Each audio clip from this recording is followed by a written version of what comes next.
let's go and pupunta tayo sa Mantalpan. And nasa taxi na kami kasi ready na.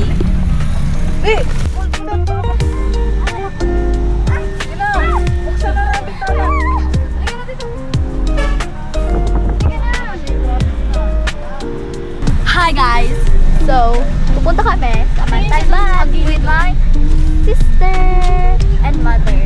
Ay, bukas naman pala to. Alam mo yung mga geng-geng na. Makakita yung breed. Geng-geng na ka.